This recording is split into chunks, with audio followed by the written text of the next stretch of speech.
할렐루야. 오늘도 좀 큰 은혜가 우리 모두에게 함께 하시 바랍니다. 자, 오늘은 예루살렘아 예루살렘아라는 제목으로 또 함께 은혜를 나누고자 합니다. 자, 오늘 본문은 이제 베드로가 고넬료의 집에 가서 복음을 전하는 장면을 기록하고 있습니다. 이것은 교회사에 있어서 공식적으로 이방 선교의 문을 여는 아주 매우 중요한 사건이었습니다. 하나님께서는 이 일을 위해서 누구를 보내셨느냐? 바로 베드로를 고넬료 집에 보내신 것입니다. 베드로는 누구입니까? 베드로는 바로 예수님의 공생의 기간 내내 예수님과 함께했던 예수님의 수제자였습니다. 예수님께서는 이제 그 베드로의 신앙 고백을 들으시고 너는 베드로라, 내가 이 반석 위에 내 교회를 세우리니 음부의 권세가 이기지 못하리라 라고 말씀하셨습니다. 그렇다면 이 베드로가 전한 복음은 반석이라는 베드로의 이름 그대로 우리의 교회와 또 우리 신앙의 기초가 되는 진리의 말씀이 아닐 수가 없을 것입니다. 그런데 오늘 본문에서 이 베드로가 전한 복음에는 한 가지 특징이 있는데 그것은 어떤 지명을 강조하고 있다라는 사실입니다. 베드로는 특별히 이 예루살렘과 갈릴리라는 두 개의 지명을 중심으로 그 복음을 전하고 있는 것을 발견하게 됩니다. 이제 그 지도를 이렇게 보시면 이것은 이제 이스라엘의 지도입니다. 이스라엘은 그 내륙 지방에 두 개의 큰 호수가 있는데요. 위로는 갈릴리 호수가 있고 또 아래쪽으로는 이제 사해 바다라는 두 개의 큰 호수가 있습니다. 그래서 이 두 개의 호수 사이에는 강이 하나 흐르고 있는데 이 강이 이제 요단강이라는 강이에요. 그래서 이제 요단강 하류 지방에 보면 여러분 잘 보이실지 모르겠지만 예루살렘이라는 이제 도시가 있습니다. 이스라엘의 수도이죠. 그래서 이 세례 요한은 예루살렘 근처에 있는 이 요단강에서 이제 세례를 주는 사역을 했고, 예수님은 위쪽에 있는 북쪽 지방에 있는 갈릴리 지역을 중심으로 사역을 시작하셨던 것을 보게 됩니다. 그렇다면 이 베드로가 선포한 복음에서 이 두 지명이 가지는 의미는 과연 무엇일까? 오늘 말씀을 통해서 우리는 이 복음에 대한 바른 이해를 갖고 바른 믿음을 소유하는 그런 축복의 주인공들 되시기를 주님의 이름으로 축원합니다. 자, 그러면 오늘은 우리가 먼저 이 예루살렘을 중심으로 살펴보고 갈릴리에 대해서는 다음 시간에 좀 더 자세하게 살펴보도록 하겠습니다. 먼저 이제 예루살렘에 대해서 우리가 살펴볼 텐데, 먼저 오늘 부분 36절과 37절에는 이렇게 기록하고 있습니다. 만유의 주 되신 예수 그리스도로 말미암아 화평의 복음을 전하사 이스라엘 자손들에게 보내신 말씀 곧 요한이 그 세례를 반포한 후에 갈릴리에서 시작하여 온 유대에 두루 전파된 그것을 너희도 알거니와 라고 합니다. 먼저 이제 37절을 보면 요한이 그 세례를 베푼 후에라고 기록하고 있어요. 바로 이제 예수님의 사역이 언제 시작됐는가라는 것을 밝히는 부분인데요. 예수님의 사역은 바로 세례 요한이 요단강에서 사람들에게 세례를 준 이후부터였다라는 겁니다. 조금 더 정확하게 말하면 세례 요한의 사역이 끝나고 나서라라는 거죠.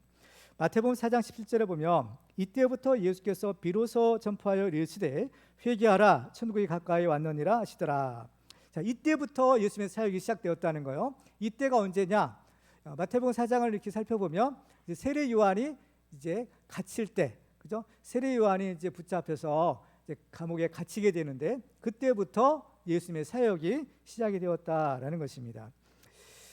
이 세례 요한이 이제 등장하는데 이 세례 요한의 사명은 무엇인가 하면 이사야 선지자의 예언처럼 예수님의 오실 길을 예비하는 것이었던 겁니다.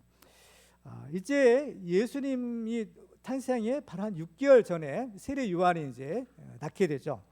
그래서 이제 곧 메시아이신 예수님이 오시게 되는데 그 전에 먼저 사람들이 그 예수님을 영접할 수 있도록 바로 준비시키는 일이 바로 요한이 해야 됐던 일이었던 겁니다. 메시아로 오시는 예수님을 우리가 영접해야 되는데 그러기 위해서 제일 중요한 것이 있다면 바로 회개하는 것입니다. 죄인이 완고한 마음을 품고 그 죄를 회개하지 않는다면 아무리 메시아에는 예수님이 오신다 하더라도 그 예수님을 영접할 수 없기 때문인 겁니다. 그러면 그 사람에게 그 메시아가 무슨 소용이 있겠어요? 그래서 이 요한은 회개의 물세례를 베풀었고 또 예수님도 그 복음을 전파하실 때 제일 먼저 외친 복음이 바로 회개하라 천국이 가까웠느니라 라는 것이었습니다. 그런데 이제 이 세례 요한이 사역한 곳과 또 예수님이 사역한 곳 그것에는 약간의 차이가 있었다라는 것을 우리가 발견하게 됩니다. 먼저 세례 요한이 회개의 물세례를 베풀었던 곳은 바로 예루살렘에서 가까운 요단강 가였던 것입니다. 그렇죠? 그렇지만 예수님의 사역은 어땠느냐? 바로 요단강의 상류 지역에 있는 그 갈릴리 지역을 중심으로 예수님의 사역이 시작된 것입니다. 그러면 왜 이 두 사람의 사역지가 서로 달랐을까? 우리가 상식적으로 생각해 본다면 이 요한은 예수님의 오실 길을 예비하는 자였어요. 그 요한이 예수님의 오실 길을 예비했다면 그 예비된 길로 예수님이 오시는 것이 우리가 볼 때는 기대할 수 있는 상식적인 이치일 것입니다. 그렇지만은 예수님은 그 요한이 사역했던 그 예루살렘 지역이 아니라 북쪽으로 가서 거기서 사역을 시작한 것이에요. 요한이 사역을 했던 중심으로 사역했던 예루살렘은 과연 어떤 곳이었느냐라는 것. 예루살렘은 이스라엘의 수도인 겁니다. 바로 옛날 다윗 때부터 예루살렘을 수도로 정해서 약 한 1000년까지, 그때 예수님 당시까지 약 1000년 정도까지 이스라엘의 수도가 되었던 것이 바로 예루살렘이죠. 지금도 이스라엘 수도는 예루살렘인 겁니다. 어쨌든 간에 그 당시에 이제 예루살렘이라는 곳은 그 나라의 수도로서 이 수도라는 지역은 어떤 곳이냐? 바로 그 나라에서 최고의 권세를 가진 사람들이 모여 사는 곳. 그래서 권세를 가졌으니까 자연히 또 부와 또 명예도 함께 따랐던 것입니다. 그래서 그 당시 예루살렘의 모습을 보면 분봉왕이었던 헤롯과 그의 신하들인 서기관들이 있었고, 더군다나 이 예루살렘에는 성전이 있었던 거예요. 그래서 이 종교적인 중심지가 되었기 때문에 그 성전에서 제사하는 제사장들이 또 많았던 겁니다. 그리고 사회 지도층이라 할 수 있는 바리새인들도 바로 이 예루살렘 성에 모여 살았던 곳이었던 거예요. 따라서 이 예루살렘이란 곳은 이스라엘 지역에서 제일 부유하고 또 제일 권세 있는 사람들, 또 제일 잘 나간다라고 하는 사람들이 살고 있었던 곳이었던 겁니다. 그렇기 때문에 그 당시에는 너 어디에 사냐? 나 예루살렘에 살아. 예루살렘 사람이다. 뭐 이것 자체만으로도 어떤 자랑거리가 될 만한 지역이었던 거죠. 우리나라도 이제 그 지방에 사는 분들이 이렇게 볼 때, 야, 서울 사람이다 라면은 어때요? 뭔가 좀 대단한 것처럼 보이는 것과 좀 비슷한 이치가 아닐까라는 그런 생각을 해보게 됩니다. 그런데 여기에는요, 함정이 있었다라는 겁니다. 무슨 함정이냐? 그 예루살렘에 사는 사람들은 일반적으로 세상 사람들이 갖고자 하는 모든 것을 다 가진 거예요. 권력도 갖고, 돈도 갖고, 명예도 갖고, 그야말로 모든 사람들이 다 부러워할 만한 모든 것들을 다 가졌지만 문제는 그만큼 죄가 많았더라는 겁니다. 갖고 싶은 건 많이 가졌지만 그에 비례해서 죄도 덩달아서 많았다는 겁니다. 이것은 지금도 마찬가지일 수도 있습니다. 돈을 많이 벌려고 하면, 그죠? 그냥 그야말로 어떤 큰 돈을 막 비정상적으로 벌려고 하면 어떤가요? 정상적인 방법보다는 조금 부정한 방법을 써야 될 때가 있는 것이죠. 또 승진을 하려고 한다면, 높은 자리에 올라가려고 한다면 정의롭게 행동하기보다는 그 권세 있는 사람들의 비율을 맞추려고 자기의 올바른 소신을 꺾어야 할 때도 있는 것입니다. 따라서 우리가 세상에서 성공한다라는 것과 바르고 의롭게 산다라는 것은 반드시 비례하는 것은 아니다라는 것을 알 수 있는 겁니다. 실제로 이제 성경을 보면요, 예수님이 과연 어디서 죽으셨느냐, 또 그 예수님을 죽인 사람들은 누구였느냐라는 것을 보면은 더 확실하게 알 수 있어요. 바로 예수님이 죽으신 곳이 어디예요? 예루살렘인 겁니다. 또 그 예루살렘에 사는 사람들이 이 예수님을 죽인 거죠. 그래서 이제 예수님을 죽이는데 앞장을 섰던 사람들을 보면 대제사장이라든지 서기관들이라든지 또 바리새인들이라든지 바로 이러한 그 사회에서는 그야말로 내노라 하는 최고의 지도자들이 바로 앞장서서 예수님을 죽였다라는 겁니다. 이것은 일종의 축복의 역설이라고도 부를 수 있을 것이에요. 하나님께 제일 큰 은혜와 복을 받은 사람들이 오히려 그 하나님의 아들을 죽이는데 주역이 되었다라는 것입니다. 그래서 세례 요한이 회개하라, 천국이 가까웠다라고 복음을 선포하면서 그 회개의 물세를 베푼 곳이 어디였느냐? 바로 예루살렘 근처에 있는 요단강이었다라는 겁니다. 이것은 그냥 우연의 일치라고는 볼 수가 없을 것입니다. 성경을 보면요, 이 본래 이 세례 요한의 사역지는 어디였느냐? 바로 이 예루살렘이 원래는 아니었어요. 바로 이 세례 요한은 광야의 사람인 겁니다. 마태복음 3장 3절에 보시면 이렇게 세례 요한에 대해서 증언하는 것을 보게 됩니다. 우리 같이 한번 읽어볼까요? 시작. 그는 선지자 이사야를 통하여 말씀하신 자라. 일러스되 광야에 외치는 자의 소리가 있어 이르되 너희는 주의 길을 준비하라. 그가 오실 길을 곧게 하라 하였느니라. 아멘. 자, 이 세례 요한은 광야에서 외치는 소리, 광야의 사람이라는 겁니다. 근데 이 광야는 어떤 곳인가요? 사람이 살 수 없는 곳입니다. 왜? 거기는 물이 없는 곳이기 때문인 거죠. 그런데 이 광야의 사람인 요한이 바로 예루살렘 근처인 요단강에서 회개의 물세례를 베풉니다. 왜냐하면 이 세례는요, 물이 없으면 할 수가 없기 때문에 바로 강이 있는 그 요단강에서 세례를 베푼 거예요.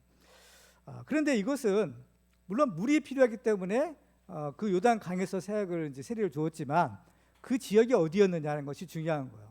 요단강은 굉장히 긴 그 지역인 거예요. 긴 거리인 겁니다. 근데 그 중에서도 하필이면은 왜 예루살렘 근처였느냐? 물론 예루살렘에 있는 사람들이 많았기 때문에 거기서 세례를 주었을 수도 있어요. 그렇지만 이것을 우리가 영적으로 볼 때 바로 이 예루살렘이 어떤 곳이냐라는 것을 우리가 알 수 있는 겁니다. 그래서 이 예루살렘은 어떤 곳이냐? 바로 광야와 같은 곳, 사람이 살 수 없는 광야와 같은 곳이고 또 물이 없는 그러한 악한 영들, 귀신이 거하는 곳이다라는 겁니다. 성경을 보면요, 물이 없는 곳은 저주받은 곳이고 사람이 살 수 없는, 그래서 귀신이 거처하는 곳이 바로 이 물이 없는 곳이라는 겁니다. 자, 마태복음 12장 43절을 보시면 이렇게 기록하고 있죠. 더러운 귀신이 사람에게서 나갔을 때에 물 없는 곳으로 다니며 쉬기를 구하되 쉴 것을 얻지 못하고 라는 겁니다. 귀신이 나가서 어디를 다녀요? 물 없는 곳으로 다니더라는 겁니다. 물 없는 곳이 어디예요? 광야인 거예요. 그렇죠? 그런데 이 광야의 사람, 이 요한이 그 예루살렘 근처에서 회개의 물세를 베풀었다는 것은 바로 그 예루살렘 도성이 바로 물 없는 곳, 바로 이 귀신에 거처하는 곳이 되었다라는 것을 의미하는 겁니다. 그러면 왜 그 하나님의 도성이라고 불려졌던 예루살렘이 그러한 저주받은 곳이 되었냐라는 거예요. 그 이유가 있는 것입니다. 그것은 바로 그 예루살렘 성에는 하나님이 거하실 수 없는 곳이 되었기 때문입니다. 예루살렘의 중요한 이유는 예루살렘에는 하나님의 성전이 있었기 때문인 거죠. 그래서 성전은 당연히 하나님의 집이요 또 하나님을 모신 곳입니다. 따라서 이 성전의 주인은 하나님이요 또 하나님의 아들 예수님이 성전의 주인이에요. 그렇기 때문에 그 성전에는 누가 계셔야 돼요? 하나님이 계시고 또 예수님이 계시는 것이 마땅합니다. 그렇지만 현실은 어땠느냐? 바로 성전 주인 되신 예수님이 도저히 거하실 수 없는 곳이 되고 말았다는 겁니다. 성경을 보면 예수님이 성전을 정화시키는 장면이 있어요. 그래서 예수님이 하루는 이 성전에 들어가서 보니까 성전 안에는 물건을 사고 파는 사람들이 가득했고 또 돈을 바꾸어 주는 사람들, 비둘기 파는 사람들, 이 사람들로 성전이 가득했더라는 겁니다. 그래서 예수님은 어떻게 하셨느냐? 바로 거기에서 그 사람들을 다 내쫓으시는 거예요. 그래서 돈 바꾸는 사람들의 상과 또 비둘기 파는 사람들의 의자를 둘러 엎으셨다라고 성경이 이렇게 하고 있어요. 그래서 예수님이 무슨 말씀을 하셨느냐면 그때 마태복음 21장 13절을 보시면 그들에게 이르시되 기록된 바 내 집은 기도하는 집이라 일컬음을 받으리라 하였거늘 너희는 강도의 소굴을 만드는도다. 하나님의 성전이 강도의 소굴이 되어버린 거예요. 누가 그렇게 만들었다는 것입니까? 바로 예루살렘 사람들인 거예요. 특별히 이 성전을 맡아서 책임지는 제사장들이 그렇게 만든 겁니다. 이것은 오늘날 교회도 마찬가지라고 볼 수 있어요. 교회는 어떤 곳이에요? 하나님의 성전인 것입니다. 하나님이 거하시는 곳이에요. 그래서 우리가 교회에 와서 예배 드리는 것은 어때요? 하나님을 만나서 하나님께 제사 드리는 거예요. 근데 이 교회가 하나님께서 거하시는 성전이 되려면 한 가지 조건이 있어야 됩니다. 그것은 무엇인가 하면 바로 이 교회 공동체가 거룩해야 된다라는 것입니다. 레위기서 11장 45절을 같이 읽어볼까요?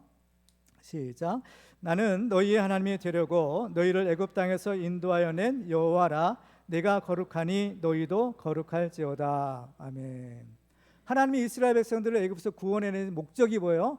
거룩인 겁니다. 너희는 거룩해야 된다는 거예요. 왜 거룩해야 될까요? 거룩하신 하나님이 우리와 함께 하시기 위한 겁니다. 하나님이 우리와 함께 하시려면 바로 우리가 거룩해야 된다. 그래서 너희도 거룩해야 된다라고 말씀하는 겁니다. 왜 이 거룩이 중요하냐? 바로 하나님 우리와 함께 하시는 것이 필요한데, 바로 하나님이 우리와 함께 하시는 것이 바로 임마누엘의 축복인 것입니다.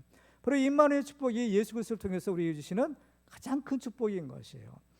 그래서 이 임마누엘 축복, 곧 예수 그리스도를 믿고 구원받는 축복, 이것이 하나님 우리와 함께 하시는 축복인 것입니다. 그래서 오늘 본문에 보면 바로 예수님은 바로 하나님이 함께 하시는 사람이었다라는 것을 증거합니다. 자, 오늘 본문 38절을 같이 읽도록 하겠습니다. 시작. 하나님이 나사렛 예수에게 성령과 능력을 기름부터 다셨음에 그가 두루 다니시며 선한 일을 행하시고 마귀에게 눌린 모든 사람을 고치셨으니 이는 하나님이 함께 하셨습니다. 아멘. 하나님이 함께 하셨다라는 겁니다. 그러니까 예수님은 하나님이 함께 하시기 때문에 그 성령과 능력을 받고 또 이런 모든 선한 일들을 행하셨다라고 말하는 겁니다. 이렇게 우리도요, 하나님이 함께 하신다면 우리 성령과 능력을 충만하게 받고 예수님이 하신 그 일을 우리도 할 수 있다라는 겁니다. 근데 오늘날 우리 한국 교회는 과연 어떨까요? 하나님이 함께 하시는 이 임마누엘 축복을 받고 하나님의 영광이 충만하고 있을까요? 아니면 거룩한 하나님의 성전을 강도의 수골로 만들고 있는 것이 또한 오늘날 우리 한국 교회의 모습은 아닙니까? 예루살렘이 죄가 많은 곳이라는 것의 의미는 그만큼 그곳에는 이 마귀의 역사가 강하게 작용하는 곳이라는 것을 의미합니다. 사실 교회는 성령의 역사가 강해야 되는 거예요. 그렇죠? 예루살렘은 어때요? 성전이 있는 곳, 하나님의 성령의 역사가 강해야 되는데 오히려 마귀의 역사가 더 강력한 곳이 예루살렘이었다라는 겁니다. 이 마귀의 역사가 강하면 그만큼 이 마귀의 지배를 받는 사람들이 또 많아진다라는 거예요. 그래서 예수님이 십자가에 못 박혀 돌아가신 곳이 바로 예루살렘인 것은 그냥 우연의 일치가 아닌 것입니다. 성경을 보면 예수님께서 이 예루살렘을 향하여 탄식하시는 장면이 있어요. 마태복음 23장 37절과 38절을 보시면 예루살렘아 예루살렘아 선지자들을 죽이고 내게 파송된 자들을 돌로 치는 자여 암탉이 그 새끼를 날개 아래 모음같이 내가 내 자녀를 모으려 한 일이 몇 번이더냐. 그러나 너희가 원하지 아니하였도다. 보라 너희 집이 황폐하여 버려진 바 되리라. 이 예루살렘이 하나님의 보내신 종들을 돌로 쳐서 죽이는 살인자들의 도시요 결국에는 멸망받을 도성이 되었다. 주님이 탄식하시는 겁니다. 그때나 지금이나 사실 이것은 비슷할 수도 있어요. 지금도 영적인 예루살렘에 사는 사람들이 많이 있는 것입니다. 이 세상에서는 가진 것도 많고 권세도 많지만 정작 그 자신은 마귀에 눌려서 마귀의 종노릇을 하고 있는 것입니다. 이 영적인 예루살렘에 사는 사람들은 각종 허영과 자기 기만과 교만으로 가득 차서 하나님을 결국에 대적하는 일을 하는 것입니다. 하나님의 성전이 있고 하나님의 축복을 제일 많이 받은 예루살렘 성이 오히려 가장 하나님을 대적하는 저주받은 도성이 되고 말았다고 했어요. 이처럼 교회가 타락하게 되면요, 그 어떤 그 공동체보다도 더 하나님을 대적하는 가장 저주스러운 곳이 되고 마는 겁니다. 성경을 보면 이제 마지막 때에 하나님께서 두 증인을 보내실 것이다라고 예언하세요. 바로 그것이 두 감람나무와 두 촛대인데 계시록 11장 7절과 8절에 보면 장래에 일어날 일들을 이렇게 얘기해요. 그들이 그 증언을 마칠 때에 무적행으로부터 올라오는 짐승이 그들과 더불어 전쟁을 일으켜 그들을 이기고 그들을 죽일 터인즉 그들의 시체가 큰 성 길에 있으리니 그 성은 영적으로 하면 소돔이라고도 하고 애굽이라고도 하니 곧 그들의 주께서 십자가에 못 박히신 곳이라. 바로 이 하나님의 두 증인들이 죽임을 당한 그곳이 어디냐? 바로 그것이 주께서 십자가에 못 박힌 곳이다 하는 거예요. 주께서 십자가에 못 박히신 곳이 어디입니까? 예루살렘인 겁니다. 그렇죠?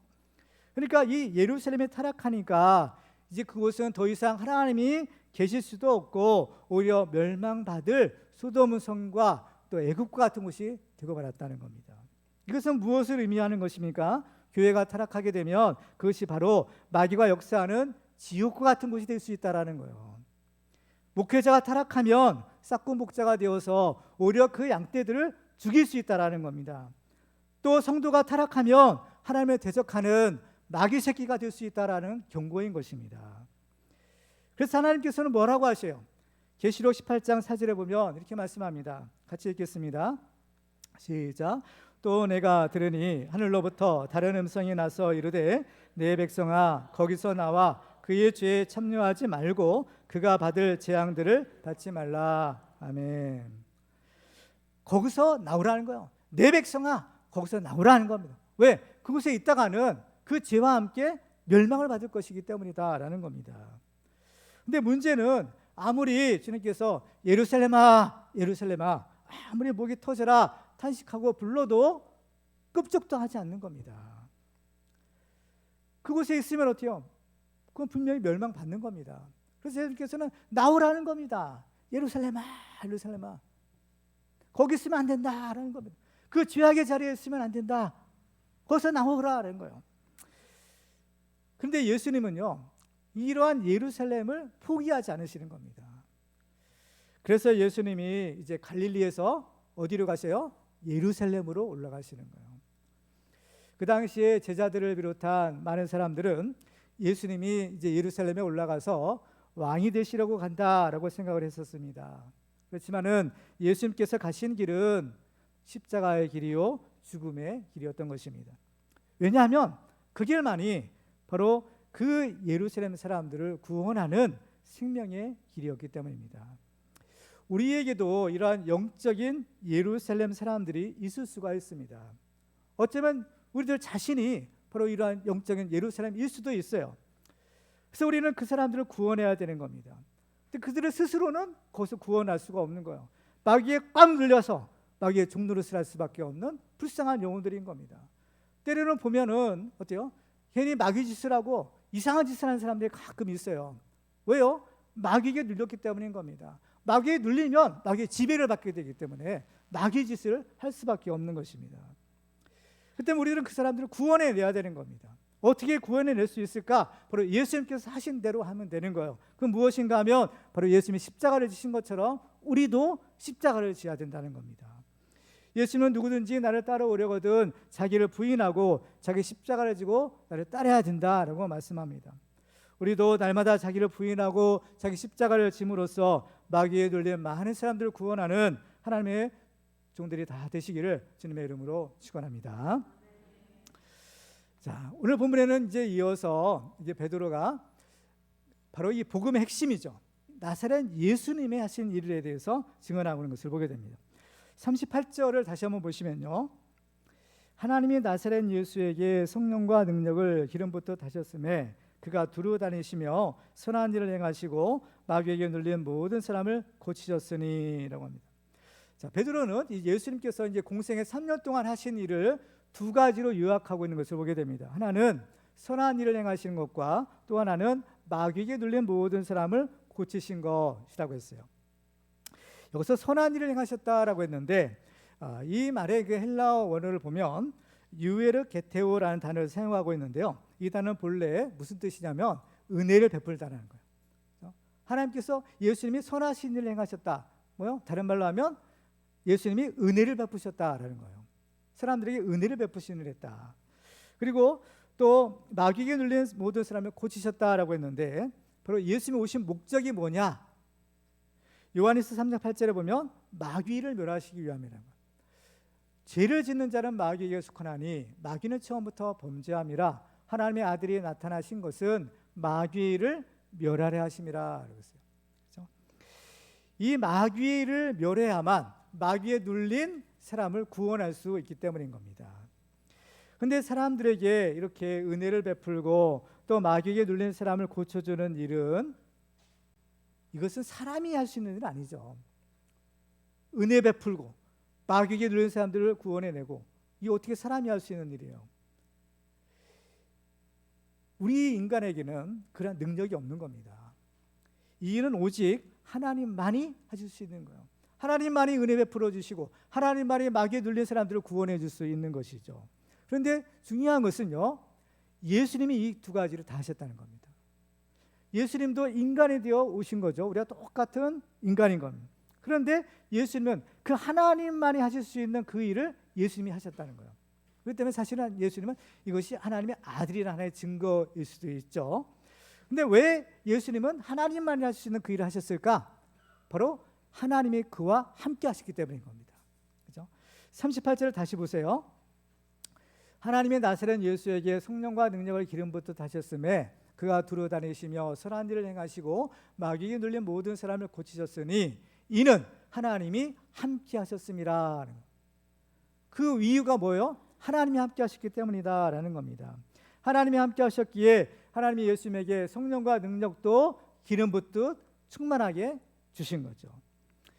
우리는 이것을 통해서 예수님만 이것이 아니잖아요. 우리도 성령 충만함을 받으면 예수님처럼 은혜 받고 또 마귀에게 눌린 사람을 고치는 사람이 될 수 있다는 사실을 우리는 알 수 있는 겁니다. 이 예수님만 하신 일이 아닌 거예요. 예수님은 어때요? 내가 하는 일을 너희도 할 것이다. 더 큰 일도 할 것이다 라고 했죠. 그래서 그 대표적인 사례가 바로 오늘 본문에 있는 베드로인 겁니다. 베드로도 우리와 똑같은 성정을 가진 사람이었지만 예수께서 하신 그 일을 그대로 행하는 겁니다. 우리는 이것을 통해서 사람들에게 은혜 베푸는 것과 마귀에게 눌린 사람을 고쳐주는 것은 서로 뗄래야 뗄 수 없다라는 것을 발견하게 되는 거예요. 그렇죠? 왜냐하면 이 두 가지는요 서로 분리해서 따로따로가 아니라 같이 일어나는 겁니다. 은혜를 주셨기 때문에 마귀에 눌린 사람도 고칠 수 있고, 그렇죠? 그래서 사람들에게 진짜 참된 은혜를 베푸는 것은 무엇이냐? 마귀에 눌린 사람을 해방시켜주는 것. 그리고 마귀에 눌린 사람을 해방시켜주는 것이야말로 사람에게 진정한 은혜를 베푸는 것이다라는 것입니다. 그러면 예수님께서 하신 일이 이렇게 은혜 베푸시고 마귀에 눌린 사람을 고쳐주시는 것이다 그랬는데, 그러면 마귀에 눌린 사람은 과연 누구냐는 거예요. 누가 이 마귀에 눌린 사람이 되느냐라는 겁니다. 일반적으로 우리가 마귀에 눌린 사람이라고 하면 어때요? 귀신 들린 사람을 생각하죠. 귀신 들린 사람. 그래서 귀신 들려서 제정신을 잃고, 그렇죠? 마치 좀 이상한 짓을 하는 사람들 가르쳐서 어때요? 마귀에 눌린 사람, 이렇게 귀신 들린 사람이라고 생각합니다. 근데 물론 이러한 사람도 마귀에 눌린 사람이지만 우리가 그 범위를 조금 더 이렇게 확장해 보면 마귀에 눌린 사람은 누구냐? 바로 이 마귀의 생각을 따르는 사람. 이것이 마귀에 눌린 사람입니다. 마귀에 눌렸다라는 것은 뭐예요? 마귀의 지배를 받는다는 겁니다. 그렇죠? 마귀의 지배를 받는. 그래서 마귀에 억압된 상태에 있는 사람을 말하는 거예요. 근데 이제 이러한 마귀의 지배와 눌림을 받았다라는 것은 결국 그 마귀의 생각을 따라 마귀가 하는 짓을 하는 사람인 겁니다. 이 마귀가 하는 짓은요, 갈고산한 것이 아니라는 거예요. 도적이 오는 것은 도적질하고 죽이고 멸망시키라는 뿐이라는 거예요. 그러니까 귀신의 역사, 마귀 역사가 있는 곳에는 우리 사람에게 이로운 것이 전혀 없는 겁니다. 그렇죠? 사람이 죄를 짓는 과정을 보면 바로 이 죄를 지을 때 바로 그 배후에 누가 역사하느냐? 바로 마귀가 있는 겁니다. 그렇죠? 사람이 스스로 죄는 못 지는 거예요. 그래서 하나님 우리 인간을 불쌍히 여기시는 겁니다. 사람이 죄를 짓을 때 이렇게 보면요, 반드시 먼저 마귀가 시험을 해요. 그러니까 유혹하는 겁니다. 죄를 짓도록 유혹을 해요. 그래서 그 유혹에 사람이 어떻게 해요? 넘어가는 겁니다. 그래서 그 마귀의 유혹에 넘어가면 그 마귀가 넣어주는 그 생각을 따라서 행동하게 되는 거예요. 그럼 그 결과가 뭐예요? 죄라는 겁니다. 죄인 거예요. 그래서 모든 죄에는요, 바로 그 배후에는 반드시 마귀 역사, 귀신 역사들이 따르게 되는 겁니다. 그래서 예를 들면 우리 사람이 맨 처음에 죄를 짓는 장면이 바로 에덴 동산에서 있었던 거죠. 하나님은 사람에게 명령하셔요. 선악을 알게 하는 나무 열매는 먹지 말아라. 내가 먹는 날에는 반드시 죽을 것이다 하는 거. 먹어서는 안 된다는 거예요. 왜? 우리 인간을 위해서 주신 말씀이죠. 먹으면 죽으니까 또 이거 먹으면 안 된다는 겁니다. 그런데요, 마귀가 뱀을 통해서 여자를, 하와를 유혹해요. 뭐라고 유혹해요? 너 그거 먹으면 죽는다고 하더냐?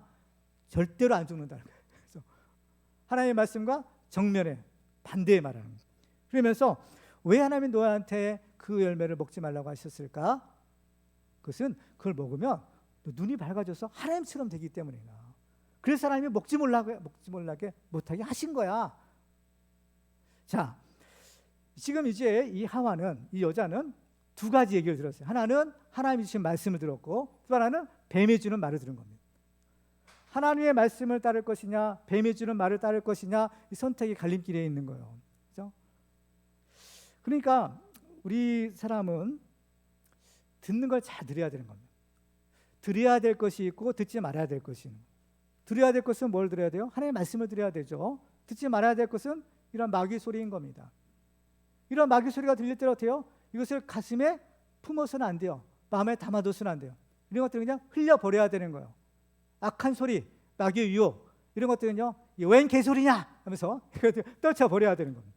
하나님의 말씀만을 우리 마음에, 우리 마음판에 새기고 우리 마음에 채워야 되는 거예요. 이게 살 길인 거예요. 결국에는 이 영적인 싸움이 뭐냐? 하나님의 말씀을 택할 것인가, 아니면 마귀의 말을 따를 것인가, 이런 선택인 겁니다. 어느 편에 설 것인가, 이것이 영적 싸움의 본질이 되는 거예요. 우리는 항상 보면은 그래서 이 선택을 잘 해야 되는 거예요. 그래서 이 분별력이 중요한 거예요. 시편 기자는 뭐라고 했는가 하면, 하나님께서 내 입술에 파수꾼을 세워주시고 내 입술의 문을 주장하여 주시옵소서, 지켜주시옵소서라는 거예요. 근데 입에만 파수꾼이 아니라 우리의 귀에도 파수꾼이 있어야 되고 우리 눈에도 파수꾼이 있어야 되는 겁니다. 사람이 보아야 될 것이 있고 보지 말아야 될 것이 있는 거예요. 그렇죠? 괜히 엉뚱한 거 보면은 시험에 들은 겁니다. 들어야 될 것도 마찬가지인 거예요. 그 때문에 우리가 잘 보고 잘 듣고, 그렇죠? 그럴 때 바로 우리는 이 말도 믿음의 말이 나오는 거예요. 그렇지 않으면 괜히 이상한 말이 나오는 겁니다. 괜히 불평하고 원망의 말이 나오고 괜히 마귀 말만 하는 거예요. 결국에 하와는 이 마귀의 유혹에 넘어가서 하나님의 말씀을 버리고 이제 선악과를 따먹습니다. 이 선악과를 따먹은 근본적인 동기는 뭐냐? 바로 하나님처럼 되고 싶다는 거예요. 나의 더 이상 이제 하나님을 섬기는 자리, 나 그거 싫다는 겁니다. 내가 하나님이 될래, 그거예요. 내가 하나님처럼 되겠다라는 겁니다. 그런데 어때요? 결과는 어땠나요? 내가 하나님이 되려고 선악과를 따먹었는데, 말씀을 버렸는데 결과는 오히려 내가 하나님이 되는 것이 아니에요. 오히려 마귀의 지배를 받는, 마귀의 눌림을 받는 죄와 사망의 종이 되고 말았다는 겁니다. 이것이 바로 죄인의 모습인 겁니다. 참 안타까운 모습이 아닐 수가 없는 거죠. 그런데 중요한 것이 있어요. 그건 뭐냐? 예수님이 우리를 구원하신다. 예수님이 우리를 불쌍히 여기셔서 마귀에 눌린 사람을 다 고쳐주셨다는 겁니다. 그러면 예수님은 어떻게 해서 그 마귀에 눌린 사람들을 고쳐줄 수 있었을까? 그 이유는 바로 하나님이 예수님과 함께 하시기 때문이죠. 그래서 예수님의 성령과 능력을 기름 붓듯 부어주셨기 때문에, 그죠? 그 일을 할 수 있었던 겁니다. 그러면 예수님은 어떻게 해서 하나님이 함께 하시는 사람이 되었을까? 하나님이 함께 하시는 이 축복을 어떻게 해서 받았을까라는 것. 그 이유는요, 예수님은 하나님의 말씀에 순종하는 사람이기 때문인 겁니다. 요한복음을 보면 예수님은 하나님의 말씀이 육신되어 오셨다라고 했어요. 그 정도로 예수님은 말씀의 사람이었던 겁니다. 예수님은 하나님의 말씀이라면 모든 것을 다 지키셨어요. 하나도 어김없이 100% 완전하게 다 순종하셨기에 죄가 없는 거룩한 분이 되시고 바로 하나님 함께 하실 수 있는 사람이 됐었던 겁니다. 그러니까 오직 이 하나님의 말씀만이 이 마귀의 유혹과 시험을 이길 수 있는 능력이다라는 거예요. 성경을 보면 예수님이 시험을 받으셨죠. 40일 동안 금식하고 줄이실 때 마귀의 3가지 시험을 받으시는 겁니다. 그런데 예수님은 이 3가지 시험을 다 하나님의 말씀으로 물리치세요. 첫 번째 시험을 물리치실 때 보면 마태복음 4장 4절에 이렇게 기록합니다. 예수께서 대답하여 이르시되 기록되었으되 사람이 떡으로만 살 것이 아니요 하나님의 입으로부터 나오는 모든 말씀으로 살 것이라 하였느니라. 기록되었으되라는 거. 이 기록된 말씀이 뭡니까? 신명기 8장 3절의 말씀입니다. 사람이 떡으로만 사는 것이 아니요 여호와 입에서 나오는 모든 말씀으로 사는 줄을 내가 알게 하려 하심이라. 두 번째 시험도 마찬가지죠. 마태복음 4장 7절에 보면 예수께서 이르시되 또 기록되었으되 주 너희 하나님을 시험하지 말라 하였느니라. 여기서 또 기록되었으되라는 말씀은 구약성의 신명기 6장 16절의 말씀입니다. 너희 하나님 여호와를 시험하지 말라는 거죠. 세 번째 시험도 마찬가지예요. 마태복음 4장 10절에 보면 이에 예수께서 말씀하시되 사탄아 물러가라 기록되었으되 주 너희 하나님께 경배하고 다만 그를 섬기라. 바로 이 기록되었으되 말씀은 신명기 6장 13절인 겁니다. 내 하나님 여호와를 경외하며 그를 섬기라라는 거죠. 그러니까 보세요. 이 예수님이 마귀의 시험을 물리친 것을 보면 모두 기록되었으되라고 하시는 하나님의 말씀, 성경 말씀을 가지고 물리친 겁니다. 보세요. 이게 대조적인 모습이 아닐 수가 없는 거죠. 이 죄의 유혹에 빠진 아담과 하와는 그 하나님의 말씀을 어때요? 버렸어요. 하나님 말씀 주셨지만 하나님의 말씀을 버린 겁니다. 예수님은 오히려 그 하나님의 말씀을 가지고 그 시험을 이기신 거예요. 그렇죠? 결국 이 하나님의 말씀을 지키느냐 버리느냐에 따라서 사느냐 죽느냐가 결정되는 것입니다. 그래서 우리가 이 하나님의 말씀을 지키면 그 말씀이 우리를 지켜주세요. 우리가 하나님의 말씀을 지키잖아요. 그럼 그 말씀이 우리의 생명을 지켜주시는 겁니다. 하나님의 말씀의 능력에 대해서 히브리서 4장 12절은 이렇게 증언하죠. 같이 읽겠습니다. 시작. 하나님의 말씀은 살아있고 활력이 있어 좌우에 낯선 어떤 검보다도 예리하여 혼과 영과 및 관절과 골수를 찔러 쪼개기까지 하며 또 마음의 생각과 뜻을 판단하나니. 하나님의 말씀이 살아있어요. 활력이 있어요. 운동력이 있다는 겁니다. 하나님의 말씀은 그렇죠? 우리를 살리는 능력의 말씀인 거예요. 그래서 마귀에 눌린 사람을 풀어 자유케 하는 것은 바로 하나님의 말씀인 것입니다. 왜냐? 하나님의 말씀이고 성령의 검이기 때문인 거예요. 에베소 6장 17절에 보면 구원의 투구와 성령의 검 곧 하나님의 말씀을 가지라. 마귀에 눌려 있어요. 매어 있어요. 그 매어 있는 것 그것을 어떻게 해요? 칼로 끊어야 되죠. 근데 어때요? 이것이 성령의 검으로만 끊어지는 겁니다. 말씀, 성령의 검이요.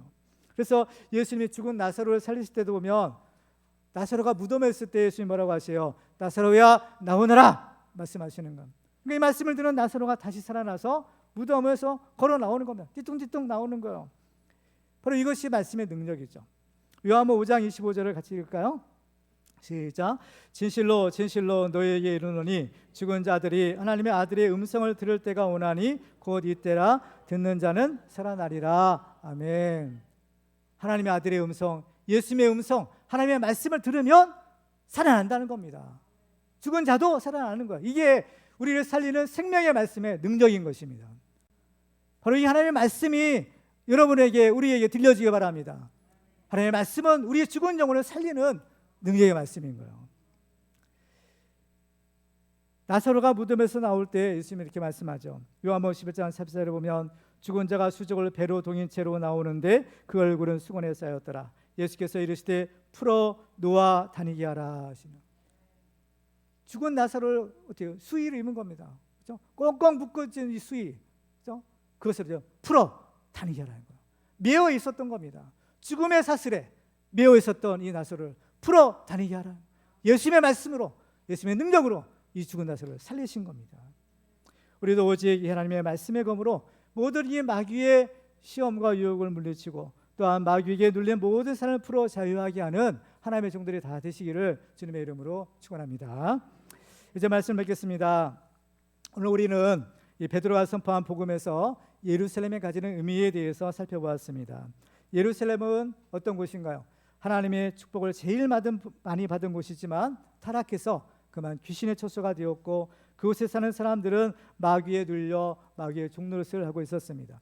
그렇지만 예수님께서 하나님의 말씀으로 모든 시험을 이기고 승리하신 것처럼 우리도 이 말씀의 검으로 무장하고 십자가를 들 때 그 마귀에 눌린 사람들을 또한 우리가 구원해낼 수 있다라는 것을 우리에게 가르쳐 주셨습니다. 우리도 모든 믿는 자에게 구원을 주시는 이 복음의 능력으로 무장해서 많은 사람들을 구원하는 축복의 주인공들 되시기를 주님의 이름으로 축원합니다.